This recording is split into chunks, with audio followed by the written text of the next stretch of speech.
Now, you know I love going to Walt Disney World. Whether I'm there for the Food and Wine Festival or just walking around Epcot, I truly enjoy every moment of it. But over the years, I have made several big mistakes at the place where dreams come true, and today I'm going to share the top 6 mistakes I have made on or just before a Disney vacation so that you don't make them in the future. Starting off with number 6, it's a recent mistake, not making any dining reservations. If you've been going to Disney World for many years, you probably know some of the restaurants that you like the best and you prioritize them, and sometimes you might say, you know what, I know they can find a seat for me, I don't need a reservation, it's okay. Don't do that. That's what I did on a recent adventure, and I wound up feeling like you're kind of missing something without more of maybe one or two of those table service dining venues. It's just my opinion. Definitely want to get at least 1 or 2 every trip. Number 5 applies to those in 2 categories, the first timers and those super veterans who have been year after year and love it. It's forgetting or not making any FastPass reservations. On our adventures together, usually I remember to make FastPass reservations, but every so often I book a last minute trip and maybe I'm too busy or I totally forgot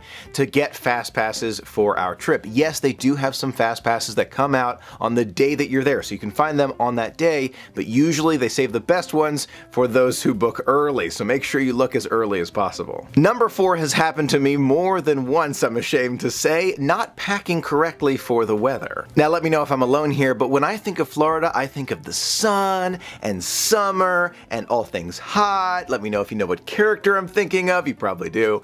And when you're there, it can be that way. It's a really nice place to be. However, almost every single day it will rain, so be sure to bring an umbrella or poncho, and if you're going during hurricane season or the winter, make sure you dress with warmer clothes, layers, and something for more intense rain. Number 3 is a mistake that I don't make too often, only when it's a super late night, and that's sleeping in at Walt Disney World. If you're a veteran Disney traveler, you probably know that if you get out and about into the parks early, you're going to beat a lot of the crowds, at least for the first 30, maybe 45 minutes, maybe even an hour, depending on the time of year, but the earlier you get up, the more you can see with lower crowds. The runner-up is a mistake that my family and I would make many years ago. We've learned, so we don't do this anymore, but we used to overplan every single minute of every single Disney day, and it definitely interfered with the trip. My mom and I are the Disney planners in our family, or at least I learned it from mom, and earlier on we would schedule every minute of every day. It took 3 minutes to get from Mission Space to Soarin', and then a 5-minute wait. If we had that amount of time, we'd go see Baymax.